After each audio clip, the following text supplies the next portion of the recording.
GDP और GNP को ठीक से समझने के बाद में हम लोगों ने समझा कि जो लोग भी जीएनपी में जिनका कंट्रीब्यूशन है, इनका योगदान है, उनको हम लोग श्रमिक बोल देते हैं। एक दूसरे एंगल से परिभाषा आती है, सीधा तो आती है कि जो भी आर्थिक क्रियाओं में संलग्न है वो सारे लोग क्या हो जाते हैं, श्रमिक हो जाते हैं।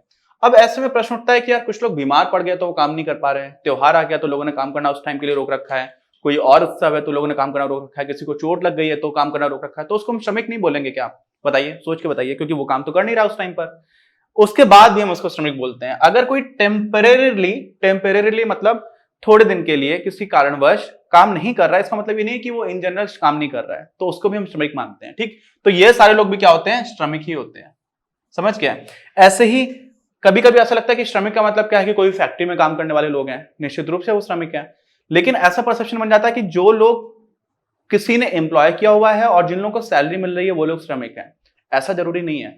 जो लोग सेल्फ एम्प्लॉयड हैं, अपना काम खुद से कर रहे हैं, अपनी दुकान खुद से चला रहे हैं, वो सारे लोग भी क्या हैं, श्रमिक हैं। तो स्वनियोजित बोलेंगे उनको या सेल्फ एम्प्लॉयड बोलेंगे, ये लोग भी श्रमिक हो जाएंगे। ठीक, आगे बात समझ में? अच्छा, तो श्रमिक ऐसे जितने भी सारे हो गए, सबको मिलाकर हम लोग बोलते हैं श्रमिक। अब इसी में रोजगार की बात करेंगे तो भारत में जो रोजगार है वो बहुत सारे अलग अलग तरह मल्टी फेसेटेड है, बहुमुखी है। बहुमुखी का मतलब क्या है?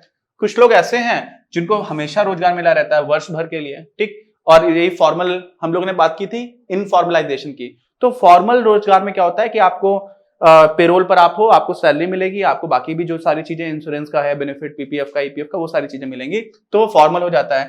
वर्ष भर का रोजगार ऐसे लोगों को मिलता है। कुछ लोगों को कुछ महीने का ही रहता है।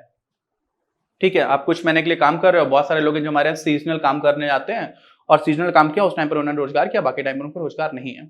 हमारे देश में एक योजना चलाई गई थी मनमोहन सिंह सरकार जब थी उस टाइम पर, कि 100 दिन की गारंटी देंगे हम सारे गांव के लोगों को, कि उनको 100 दिन का अकुशल मतलब जिसमें आपके पास कोई बड़ा स्किल नहीं है, अनस्किल्ड लोग हैं, अनस्किल्ड काम आपको 100 दिन के मिलने की गारंटी है, कि आप लोगों को बाहर पलायन ना करना पड़े, आप लोगों की स्थिति गांव में ही ठीक रहे। तो ये भी किया गया था। तो यहां पर भी देखो, हमेशा का रोजगार नहीं है, तो अलग अलग तरह का रोजगार है। बेरोजगारी भी कई तरह की होती है, उसको भी हम लोग देखेंगे। तो ये अलग अलग तरह का एक बेसिक अंडरस्टैंडिंग के लिए हम लोगों ने समझा। अब कितने लोगों को रोजगार मिला हुआ है, कितने सारे श्रमिक है, तो इसका एक डेटा हमारे पास आता है 2011 और 12 का भारत में, जिसमें 47 करोड़ से ज्यादा लोग, 47.3 करोड़ क्या थे, हमारे यहाँ पर श्रमिक थे। तो बहुत बड़ी वर्कफोर्स है भारत में, जो श्रम बल है बहुत बड़ा है। अब इसी डेटा को थोड़ा ठीक से समझिएगा, जो मैंने नंबर्स लिखे हुए ऐसे समझ में नहीं आएंगे। ठीक, एक ही डेटा है, कितने हो गए, 47 करोड़ 30 लाख लगभग हमारे यहाँ कौन हो गए, जो लोग काम करते हैं, श्रमिक हैं, वर्कर्स हैं। अब इन श्रमिकों में लगभग 70% पुरुष हैं और 30% ही महिलाएं हैं। क्यों है ऐसा?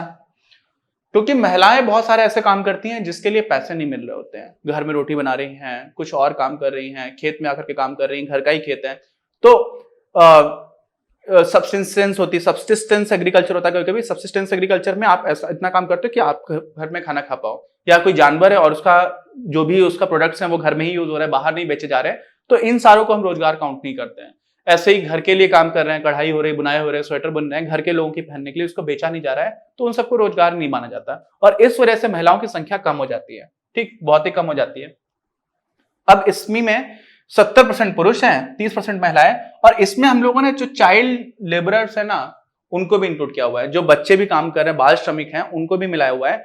तो 70% पुरुष में क्या होगा कि लड़के होंगे और पुरुष हैं। ठीक, यहां पर क्या है, लड़कियां हैं और महिलाएं हैं, वो लोग जो काम कर रही हैं। एक तो ये अंडरस्टैंडिंग है, खाली इतना इंपॉर्टेंट डेटा को याद रखना नहीं है, लेकिन आप समझ लो।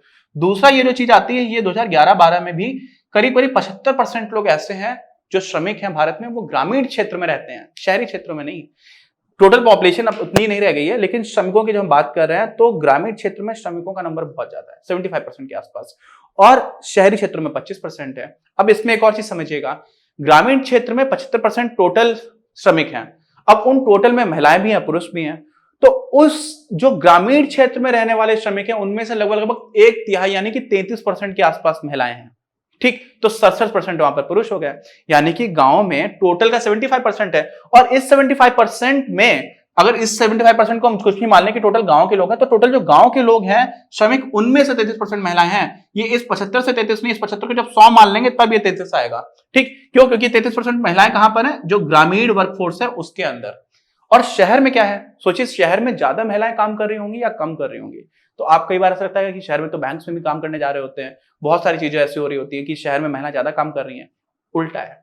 क्यों उल्टा है? क्योंकि शहर में बहुत सारी ऐसी महिलाएं हैं जो अपने घरों में रह रही होती हैं, घर के लिए काम करती हैं, जिसको हम श्रम नहीं मानते हैं अर्थशास्त्र में।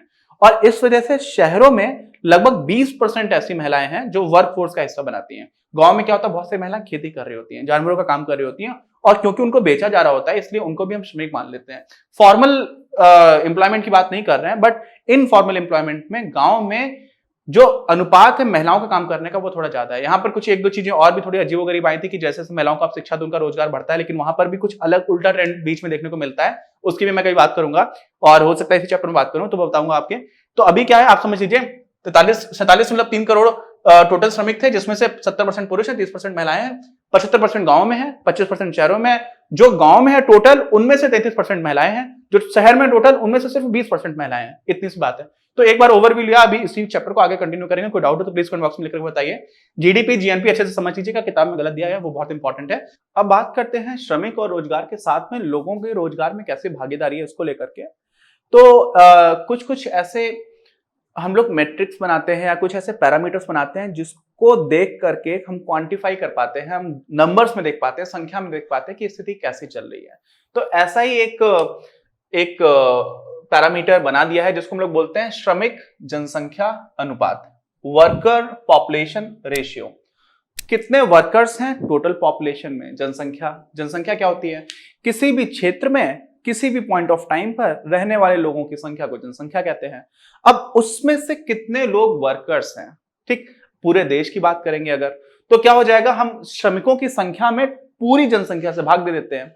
और ऐसे में जो हमें उत्तर निकल के आता है वो क्या निकल के आता है, वो जो संख्या आती है वो हमें क्या बताती है, वो बताती है कि जनसंख्या का ये वो अनुपात है, जो भी निकल के आया वो अनुपात है जो वस्तुओं और सेवाओं के उत्पादन में सक्रिय रूप से योगदान दे रहा है, ठीक है, एक्टिवली पार्टिसिपेट कर रहा है। अच्छा, अब इसमें हिंदी की किताब में हमारे यहाँ ये टेबल दी हुई है, इंग्लिश की किताब में ये टेबल दे रखी है। मैंने दोनों क्यों बनाई, इसमें एक और चीज है जो मैंने बोला था आपको कि लास्ट वीडियो में वो बता दूंगा, तो उसको भी समझ में आ जाएगा, और साथ में हमें ट्रेंड भी समझ में आ जाएगा, क्योंकि दो अलग अलग टाइमलाइंस की, ये 2011-12 के लिए है और ये 2017-18 के लिए है। और साथ में अभी हम लोगों ने क्या बात की थी, अभी हम लोगों ने उस प्रोपोर्शन की बात की थी कि टोटल जो लेबर फोर्स है उसमें कितने पुरुष हैं, कितनी महिलाएं हैं, कितने ग्रामीण क्षेत्र में है, कितने शहरी क्षेत्र में है, ग्रामीण क्षेत्र में जो लेबर फोर्स है उसमें कितनी महिलाएं हैं, कितने पुरुष हैं, शहरी क्षेत्र में जो लेबर फोर्स है उसमें कितनी महिलाएं हैं और कितने पुरुष हैं, ये सारी बात की थी। यहां पर बात है कि पूरी जनसंख्या में कितने लेबर है, ठीक है, पूरी जनसंख्या में कितने श्रमिक है, वो अनुपात निकालने हैं। अच्छा, अब यहां पर ये जो संख्या दे रखी है ये 100 लोगों के हिसाब से दे रखी है, ठीक। इसमें क्या मान रखा है कि यहां पे हम श्रमिक और जनसंख्या का अनुपात निकाल रहे हैं, लेकिन हम ऐसा निकाल रहे हैं कि 100 लोगों में से कितने लोग हैं जो श्रमिक हैं, ठीक है। तो क्या हो जाता है, एक तरह से परसेंटेज टर्म्स में आपको दिख जाएगा। तो जो अनुपात है वो 100 से गुणा कर दिया, तो 100 से किसी भी चीज में गुणा कर दो तो परसेंटेज हो जाता है। जैसे आपके मान लीजिए 0.5 कोई चीज है तो उसी को आप परसेंट में बोलेंगे तो 50% बोलेंगे, क्योंकि 50% का मतलब क्या होता है, 50/100। परसेंटेज का जो चिन्ह होता है ना, इसका मतलब समझ लो 1/100 होता है और कुछ नहीं होता। तो 50% लिखा हुआ है, इसका मतलब क्या हुआ, 50 गुणे 1/100। तो बात तो वही होगी, 50 गुणे 1/100 का मतलब क्या हो गया, 50/100। इसी तरह से हम लोगों ने एक तरह से परसेंटेज में निकाल रखा है, ठीक। अब वो टेबल आपको सीधे सीधे रेशियो में दे रखी हो तो भी उससे कोई दिक्कत की बात नहीं है, ओके। अच्छा, अब जो दो चीजें इसमें इंपॉर्टेंट है वो देखना। अभी टेबल खुद से देख लियो तो कोई बात नहीं, जैसे मैं दिखाऊं वैसे भी देखना तो चीजें समझ में आएंगी कुछ। पहली चीज तो ये देखो, पूरे देश में 2011-12 में लगभग 38.6 लोग ऐसे थे जो श्रमिक थे, ठीक। 100 में से 38.6 यानी कि कितने लोग नहीं रहे, 61.4, 61.4, यानी कि करीब 40 से भी कम लोग हैं जो श्रमिक हैं, जो एक्टिवली वस्तुओं और सेवाओं के निर्माण में काम कर रहे हैं। बाकी 61.4 लोग ऐसे हैं जो नहीं कर रहे हैं, यानी कि ज्यादा लोग नहीं कर रहे हैं। तो आपको लगेगा अरे ये तो बहुत बुरी बात है, लेकिन देखो उसमें क्या क्या चीजें हैं। उसमें पॉपुलेशन के जितने भी बच्चे हैं, बहुत सारे बच्चे हैं जो श्रमिक नहीं है और जनसंख्या का हिस्सा है। ऐसे ही बहुत सारे बुजुर्ग लोग हैं, वो भी श्रमिक नहीं है, जनसंख्या का हिस्सा है, ठीक। तो आमतौर पर हम लोग इकोनॉमिक्स में अलग अलग जगह पर अलग अलग रहता है, लेकिन 15 से 64 वर्ष के बीच में लोगों को ही हम काउंट करते हैं। 15 वर्ष से छोटे और 64 से बड़े, ये ऐसी जनसंख्या मानते हैं जहां पर श्रमिक लोग नहीं होते, बट कुछ कुछ लोग होते हैं, राम जेठमलानी जैसे, या हमारे बहुत सारे पॉलिटिशियंस हैं जो 64 वर्ष के ऊपर आने पर भी अपना काम करते रहते हैं। तो ऐसे लोग भी आपको मिल जाएंगे, लेकिन आमतौर पर 15 से 64 के बीच में हम लोग श्रमिक लोगों को देखते हैं। अब इसमें भी पहली चीज तो आपको समझ में आ गई कि 2011-12 में 38.6 था, जो 2017 आते आते 34.7 रह गया, कम श्रमिक हो गए। ठीक, अच्छा, इसका मतलब पहले अनुपात ज्यादा अच्छा था श्रमिकों का, अब कम हो गया। क्यों हुआ ऐसा, जबकि चीजें हमें उल्टे होती हुई दिख रही हैं? होना उल्टा चाहिए था ऐसा लगता है, उल्टा होना चाहिए था ऐसा क्यों लगता है? 2 पॉइंट्स है बहुत इंपॉर्टेंट, ध्यान रखना। पहला तो इंडिया में जो एवरेज एज है वो कम हो रही है, अब बढ़ना स्टार्ट हो रही है। इसका मतलब क्या हुआ कि इंडिया में जो वर्कफोर्स है, वर्कफोर्स वाला जो एज ग्रुप है 15 से 64 वर्ष का है, इसमें लोगों की संख्या बढ़ रही है, अभी बढ़ती जा रही है। क्यों बढ़ती आ रही है? लोग ऐसी उम्र में आते जा रहे हैं जहां पर वर्कफोर्स में एंटर कर रहे हैं। तो अगर 15 से 64 वर्ष के बीच में लोगों की संख्या का अनुपात बढ़ने लगे तो भी हमें लगता है कि लेबर फोर्स बढ़नी चाहिए, श्रमिक और जनसंख्या का अनुपात बढ़ना चाहिए, लेकिन ऐसा नहीं हुआ। एक तो ये चीज समझ में आती है, ये तो बड़ी दुख की बात है। दूसरी चीज क्या समझ में आती है? दूसरी चीज ये भी समझ में आती है कि देश में दूसरा, जब जो ऐसा लगता है कि ट्रेंड उल्टा होना चाहिए था, लेकिन हो उल्टा गया। ट्रेंड लग रहा था कि पहले जितना वर्कफोर्स था प्रोपोर्शन उसका बढ़ जाना चाहिए था, लेकिन उल्टा हुआ। दूसरी चीज जो हमें बताती है कि ऐसा होना चाहिए, वो क्या बताती है कि देश में आज से 7-8 साल पहले, या 2011-12 की बात है, लगभग 9-10 साल पहले जो शैक्षणिक स्थिति थी, लोगों की शिक्षा का जो स्तर था, वो तो सुधार हुआ है। तो लोगों की जैसे जैसे पढ़ाई हो रही है वैसे वैसे भी ज्यादा लोगों को रोजगार करना चाहिए, ज्यादा लोग अपने श्रमिक बनना चाहिए, ज्यादा लोगों को वर्कफोर्स का हिस्सा होना चाहिए, लेकिन वो भी नहीं हो रहा। तो ये दो चीज में बताती है, एक तो बोलते हैं डेमोग्राफिक डिविडेंड कि जनसांख्यिकी स्तर पर ज्यादा लोग इस एज ग्रुप में आ रहे हैं, तो इसलिए वर्कफोर्स ज्यादा हो जानी चाहिए अनुपातिक रूप से। दूसरा कि ज्यादा लोग पढ़ लिख गए हैं तो भी हो जाना चाहिए, लेकिन उसके बाद भी उल्टा हो रहा है। तो क्यों हुआ ऐसा? इसमें क्या आता है, जो फाइंडिंग्स हैं, कुछ एकदम कॉन्क्रीट नहीं बोल सकते, लेकिन एक चीज तो ये निकल करके आती है कि जैसे जैसे आप देखिएगा, पुरुष 54.4 यहां पर है, यहां पर 52.1 है। ठीक, पुरुषों का भी कम हुआ, लेकिन महिलाओं का देखिए 21.9 से सीधा 16.5 पहुंच जाता है पूरे देश में। यानी कि महिलाएं बहुत तेजी से वर्कफोर्स का हिस्सा नहीं बन रही है, बाहर निकल जा रही है, जबकि महिलाओं की पढ़ने की स्थिति अच्छी हो रही है। तो ऐसा देखा गया कि जब लड़कियां पढ़ी लिखी नहीं है तो वो लोग किसी भी तरह का काम, आप उनसे अनस्किल्ड है या सेमी स्किल्ड है, वो काम करा सकते हो। पढ़ाई लिखाई के बाद से क्योंकि उनका इस तरह का कौशल आ गया, अब उनको उस तरह के काम की उपलब्धता नहीं है, इसलिए वो कोई भी काम नहीं कर रही। अब कोई भी काम नहीं कर रही तो वो सक्रिय रूप से योगदान नहीं दे पा रही है। क्यों? क्योंकि उन्होंने पढ़ाई कर लिया, एमए कर लिया है, अब एमए होने के बाद से वो चपरासी का काम तो नहीं करेंगे, है ना? इस तरह की चीजें आने लगी है। ऐसा ही दूसरा एक फैक्टर देखा गया कि जब लड़कियां बिल्कुल भी पढ़ी लिखी नहीं है तो उन लोगों से गांव में खेती भी करा रहे हो। अब उनको पढ़ा लिखा दिया है तो वो खेती करना नहीं चाहती, वो जो जॉब लेना चाहती वो मिल नहीं रहा है। और साथ में हमारी जो सामाजिक स्थिति है, आपको अपने आस पड़ोस में बहुत सारे ऐसे आंटी मौसी ये लोग मिल जाएंगे जिन्होंने बीए किया है, एमए किया है, लेकिन उन लोगों को जॉब करने का हमारा सामाजिक माहौल नहीं है लड़कियों के लिए कि नहीं आप पढ़ाई लिखाई आप कर लो तो शादी अच्छी हो जाएगी, लेकिन पढ़ करके जॉब नहीं करना है। तो वो हमारे समाज का भी एक पूरा एस्पेक्ट है। जबकि आपको जान करके थोड़ी हैरानी हो सकती है, जब प्रथम विश्व युद्ध हुआ था तो यूरोप में, द्वितीय विश्व युद्ध हुआ था तो अमेरिका में महिलाओं ने पूरा काम संभाल लिया था फैक्ट्रीज में। और उसके बाद आपको अभी सीधा सीधा दिखता है, कोई एक घर इसमें पुरुष और महिला दोनों काम कर रहे हैं और एक घर इसमें सिर्फ पुरुष काम कर रहा है, तो जिसमें दोनों काम कर रहे हैं उसकी आर्थिक स्थिति अच्छी रहती है। ऐसे ही पूरे देश होते हैं। तो हमारे यहाँ हो क्या रहा है कि महिलाओं की शिक्षा में वृद्धि के साथ साथ उनका वर्कफोर्स में पार्टिसिपेशन कम हो रहा है बहुत तेजी से। ये बहुत दुख की बात है। तो एक तो ये फैक्टर आ गया। अच्छा, दूसरी चीज भी आप देखो तो एक तो अपने को समझ आएगा कि ऐसा ओवरऑल ट्रेंड क्यों नेगेटिव जा रहा है, उसमें ये वाला बहुत बड़ा फैक्टर आ रहा है। दूसरा है कि सिर्फ महिलाओं के लिए बात आती है कि समाज उनको नहीं काम करने दे रहा और उनकी शिक्षा अच्छी होने के साथ साथ वो लोग जिस लायक हैं वो काम नहीं मिल रहा, वो पुरुषों के साथ भी, इसलिए पुरुषों की संख्या भी घटी है, लेकिन महिलाओं की बहुत तेजी से घटी है। ठीक, क्योंकि महिलाओं को समाज उस तरह के काम, बहुत सारे काम है जिसमें अलाउ नहीं करता है, कह देते नहीं शादी के बाद आप ये काम नहीं करोगे, इस तरह की चीजें भी होती हैं। तो अपना समाज है धीरे धीरे इंप्रूव करेगा। एनीवेज, दूसरा ट्रेंड क्या है? दूसरा देखो यार, पुरुष तो 54.4 काम कर रहे हैं, महिलाएं सिर्फ 21.9 ही काम कर रही हैं। अब देखो पूरे देश में 52.1 पुरुष काम कर रहे हैं 2017-18 में और महिलाएं सिर्फ 16.5। तो इतनी कम महिलाएं क्यों काम कर रही हैं बताइए? अब इसमें क्या बात आ जाती है? इसमें बात आ जाती है कि एक तो भाई हम लोगों की जो श्रम की डेफिनेशन है उस परिभाषा में ही कमी है। परिभाषा में क्या कमी है कि आपको जिस काम का पैसा मिल रहा है उसी को हम श्रमिक बोल रहे हैं, जिन लोगों को मिल रहा है उसी को हम श्रम बोलते हैं। तो जो वर्क की डेफिनेशन है उस परिभाषा में समस्या है, और उस परिभाषा में समस्या की वजह से क्या हो जाता है कि जो महिलाएं घर में काम कर रही हैं, घर अच्छे से चला रही हैं, या ग्रामीण क्षेत्रों में भी घर का काम अच्छे से कर रही हैं, पूरा घर को साफ रखती हैं, घर के लिए जानवर है घर का तो उसका भी पूरा काम करती हैं, लेकिन अगर उस जानवर का प्रोडक्ट्स को बेचा नहीं जा रहा तो उसको श्रम नहीं माना जाता अर्थशास्त्र में। तो इस परिभाषा की वजह से बहुत सारी ऐसी महिलाएं जो बहुत मेहनत करती हैं उनको हम लोग बाहर निकाल देते हैं और उनको श्रमिक भी नहीं बोलते हैं। तो आपको क्या लगता है कि उनको लोगों को इंक्लूड किया जाना चाहिए, नहीं किया जाना चाहिए, ये सोचिए। और इस वजह से बहुत सारी महिलाएं जो वास्तव में काम करने वाली हैं उनको हम लोग बाहर कर देते हैं। तो ये तो परिभाषा की समस्या हो गई। दूसरी समस्या क्या हो गई? दूसरी समस्या वही जो मैंने पहले बताई थी, महिलाओं को फॉर्मल काम करने में बहुत सारा समाज के लोग हैं जो उनको अलाउ नहीं करते हैं कि आप नहीं, आप इतना दिन करना था, बहुत हो गया, बहुत पढ़ाई लिखाई कर ली, अब काम नहीं करना है। तो वो मुझे तो पसंद नहीं है। अब सबकी अपनी अपनी ओपिनियन हो सकती है कि क्यों नहीं करने दे रहे भाई, जिसको करना है, जिसने इतनी पढ़ाई लिखाई की, उसको काबिल बनी, उसको क्यों नहीं करने दे रहे हो। तो एनीवेज वो भी एक फैक्टर है। तो इस वजह से पुरुषों और महिलाओं के बीच में बहुत गैप है। देखिए यहां पर भी है और इधर भी है। अब दूसरी बात करते हैं, अब देखते हैं कि ग्रामीण क्षेत्र में और शहरी क्षेत्र में क्या स्थिति है। तो ग्रामीण क्षेत्र में पहले देखिए 54.3 पुरुष था और शहरी में 54.6 कर रहे थे, यानी कि ग्रामीण और शहरी क्षेत्र में दोनों में लगभग पुरुष बराबर हैं जो काम कर रहे हैं। शहरी क्षेत्र में थोड़ा ज्यादा है पुरुषों का स्तर।